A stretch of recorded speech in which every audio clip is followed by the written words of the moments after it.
It is a busy first week of fall when it comes to the weather. We are starting out with temperatures around 10 degrees above average, highs once again in the low to mid 90s tomorrow.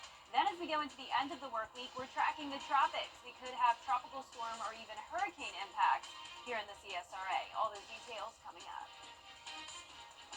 Now at 10, a former governor of Georgia in the Garden City today to discuss literacy. We go to the event at the Harris Literacy Center as your news at 10 starts now. Live from Television Park, this is WJBF News Channel 6 at 10 on MeTV. Good evening, everyone. I'm Graham Lee. Thank you so much for joining us. Brad and Jenny have the night off. Coverage you can count on begins with former Georgia Governor Nathan Deal making a stop in Augusta today. He was here to do a book signing for his most recent book, which honors his late wife. I take you to the event at the Harris Literacy Center. It's a new chapter of life for Nathan Deal since Governor Brian Kemp succeeded him in 2019. But as a children's book author, it's a chance for him to share his love for education and reading. It is important, and I think the more they see adults, especially people maybe in some positions of responsibility, telling them that it is important for them to learn to read and taking their time to go read to children. His passion for literacy became more profound thanks to his wife, Sandra.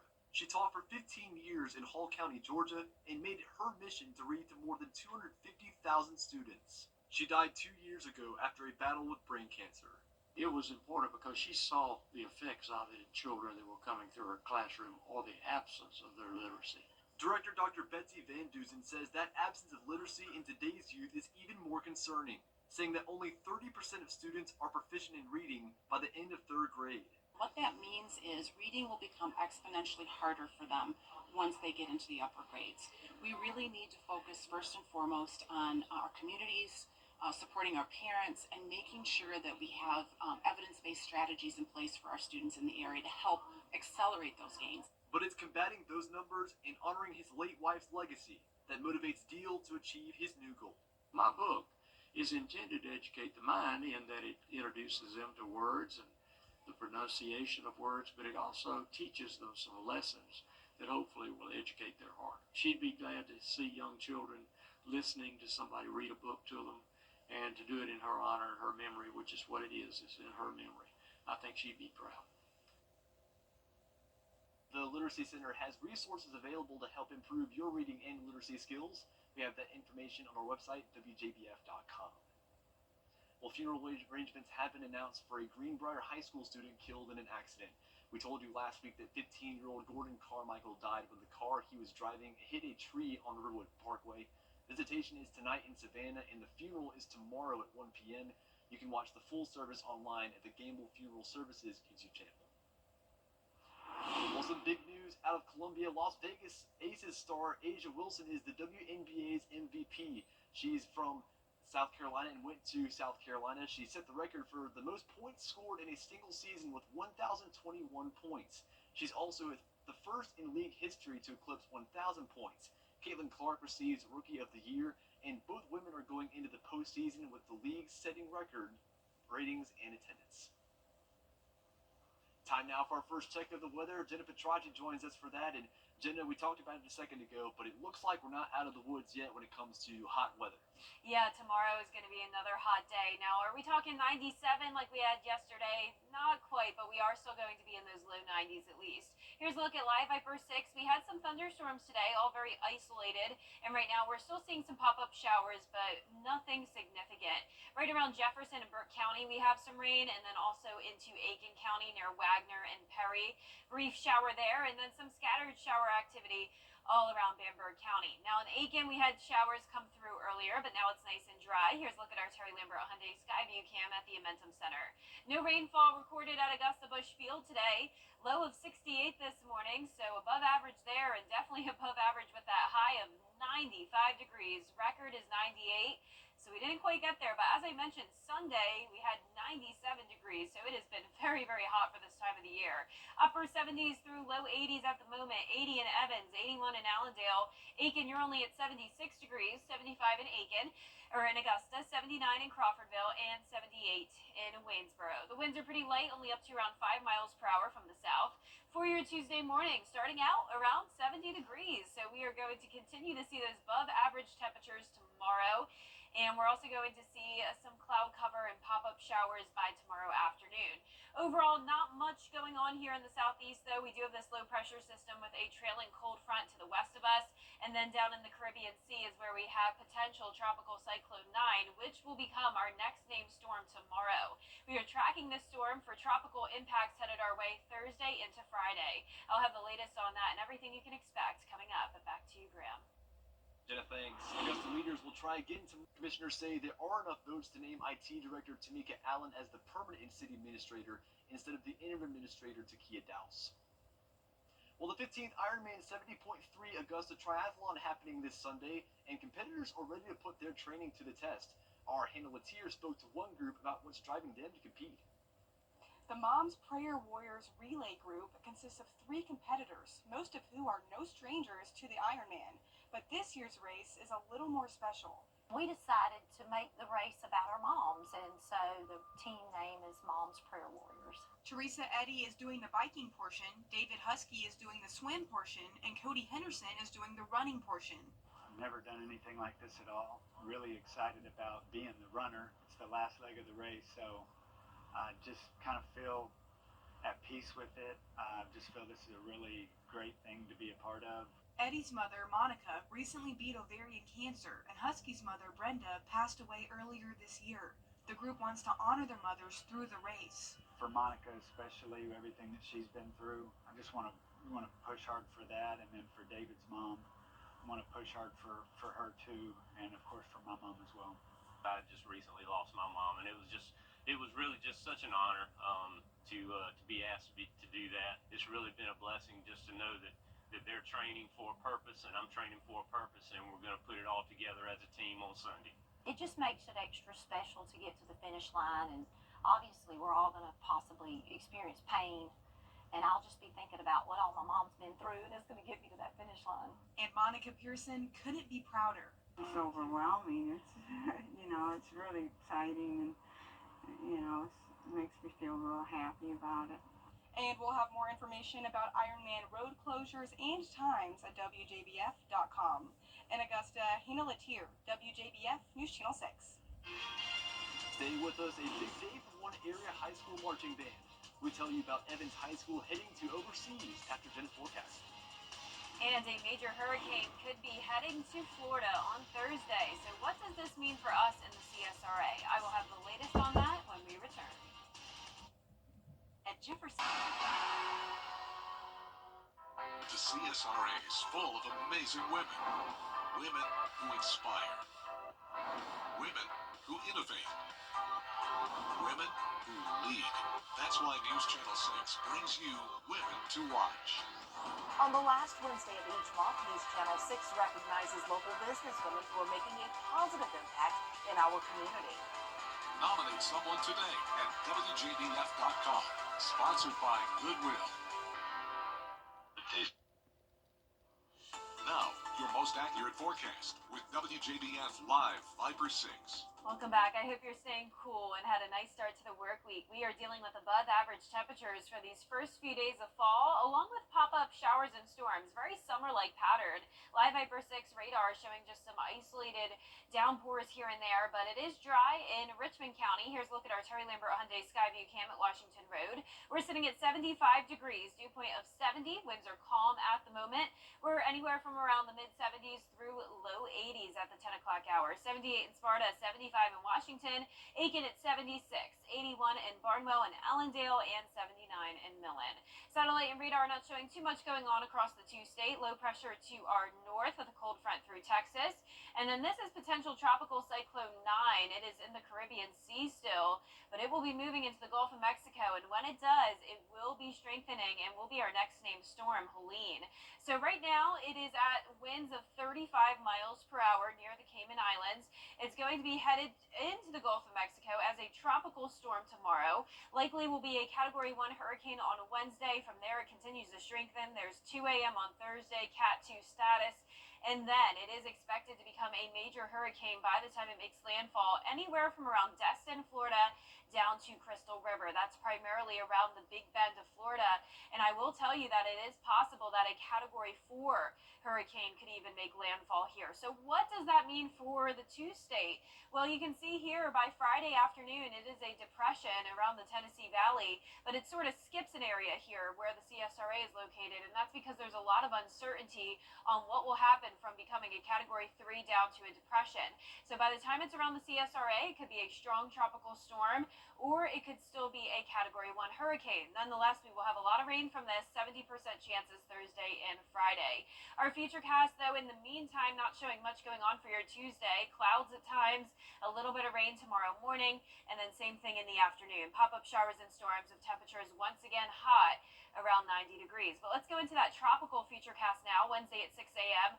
Off the coast of Cancun, moving into the Gulf of Mexico. Remember, though, this is just one scenario. This is a changing forecast, but this model does take it into the Big Bend of Florida, then into Georgia on Thursday night, and then this is Friday at midnight. So it is going to be a very active overnight period. Keep in mind there could be power outages overnight, trees going down, and we do have that isolated tornado threat as well. We are going to be most likely on the east side of this storm, which means we will have tropical storm wind gusts, and that could be anywhere from 39 to even 74 miles per hour. And of course, there is still the possibility that we could have hurricane force winds, especially in some of our southern line counties. So this is Thursday night through Friday morning, strong winds, possible flooding, and tornadoes, but there is still that uncertainty in the forecast, and we'll keep you updated. Highs will be cooling down from this, though. We will see low to mid 80s over the next several days once we get through the next 2 days of 90-degree weather. Then the weekend looks fantastic, so don't worry about any of your weekend plans. We're back to sunshine on Saturday, so at least that's the good news. This is in and out of here, Graham. Nothing like Debbie, where it was 5 days long. Yes, so there's so much rain. Yeah, and oh you had my to gosh. keep going down the Screven Yes. County. It won't be like that, at least. Well, sounds good. Thanks for keeping us updated on that. Yep. Congratulations to the Evans High School Marching Band. Today, the band received an invitation to perform at the 40th anniversary of London's New Year's Day Parade. The week-long event will bring the new year in 2026. It will be screened live across the world, including the United States, on the PBS network. And the students at Evans High School will be among the more than 8,000 performers participating from across the globe. I'm excited. I traveled with the band back in 2011. That was the last time they participated. I was student teaching here at Evans High School and got to participate in that. So it's exciting to be on this side of it now, of being the one to receive the invitation and being able to give the students that opportunity. The co-founder of the London Parade and Festival, Bob Bone, says, quote, "We only wanted the very best marching bands for our 40th anniversary event and know the incredible reception that the Evans Band has gotten previous visits." Well, stay with us. Coverage of the rising tensions in the Middle East. Now, WJBF sports coverage you can count on. It's going to be a huge week for college football as the second-ranked Georgia Bulldogs hit the road to take on the fourth-ranked Crimson Tide in Tuscaloosa. Nick Saban Field at Bryant-Denny Stadium will be the site of ESPN College Game Day this week as two undefeated programs battle it out for dominance. Georgia head coach Kirby Smart spoke to the media on Monday about what didn't work against Kentucky and what they'd like to change as they head to Bama. Well, I wouldn't say that we've started fast. I would say that we've had drives off defensively that we gave up too much field position and too many consecutive third downs that we didn't get off the field that maybe just made our offense start backed up. It's a conference schedule game. It's going to be a really tough environment on the road, which sounds like a broken record because the last one we were talking about was a tough environment on the road. We got to have a great week of preparation. They got a tremendous team, and they've gotten better with each game. So we need to do the same this week. Kickoff is at 7 p.m., and you can catch the game right here on News Channel 6 as we continue covering the SEC on ABC. The Augusta Jaguars women's golf team played in the 50th annual Paladin Invitational hosted by Furman University this weekend. The team finished 7th overall, and sophomore Kira Gonzalez-McCarthy earned the individual win by backing up her opening round 68 with 70s on both Saturday and Sunday. The Spain native led wire to wire to claim her first collegiate victory by one stroke, and on Monday she spoke to the media to recap the final few holes and share about the moment she realized she was the winner. My last couple of holes, I really started to get a bit nervous and stuff, but made like 2 bogeys. And then on the last hole, I asked coach, it was a par 3, I asked coach, do I really need this birdie? Or can I like make a 2 putts? And she was like, just make this putt. It was a 30-footer and I made it. So then I looked at coach and I was like, did I win? And she was like, yes, you did. So it was until the end that I didn't really know exactly if I had won. A huge congratulations to Kira Gonzalez-McCarthy and the Augusta Jags women's golf team. Over in the NFL, it was week 3 and the Carolina Panthers were finally able to get into the win column after beating the Las Vegas Raiders 36-22. Head coach Dave Canales spoke to the media on Monday to give some injury updates and talk about the way this win changed his team's outlook. Guys are coming in and out. We still don't have a full conclusion, just from some of the imaging and things we're doing on Adam Thielen, Lonnie Johnson, Damian Lewis, and Jordan Fuller. We'll have more information after we go through that. I think that this week was so powerful for us just in terms of trusting the process. We had a great week of practice, and then for it to come to life on Sunday to play complimentary football, which is my hope. That's a fantastic day. So a huge growth step for the team for us to be able to play our style of football. The Panthers will look to remain in the win column on Sunday as they host the Bengals. Kickoff is at 1 p.m. Meanwhile, for the Falcons, a little bit of a different story. After a narrow victory over the Eagles in week 2, Atlanta looked ready to take on the defending Super Bowl champs, but things didn't quite work out that way. Despite putting 2 touchdowns on the board in the first half, Atlanta was held to just a field goal through the final 2 frames as they lost to Kansas City 22-17. Head coach Raheem Morris spoke to the media on Monday about the Falcons' commitment to winning and where his team may have fallen short in week 3. We were going out there to win this football game. We didn't come here to tie. We didn't come here to lose. We didn't come here to hope we win. We didn't come here to allow Patrick Mahomes to work his magic. We came here to win the football game on our terms. But, that was our plan. We were decisive. We called them. We were very aggressive. We played well enough to to give ourselves a chance to win the football game. But there's always things you can do better. We lost the football game. The Falcons will look to bounce back on Sunday as they host the Saints. Kickoff is at 1 p.m. That does it for sports. We'll be right back. When remodeling your bath, please be Door Plumbing, Heating, and AC Pros. Black excellence. Its importance goes beyond just a single month each year. That's why News Channel 6 proudly presents Celebrating Black Excellence 365. Each month will highlight an individual or organization who inspires their community and improves the lives of people around them. If you know a deserving recipient, visit WJBF.com and fill out the nomination form. Celebrating Black Excellence 365, only on News Channel 6.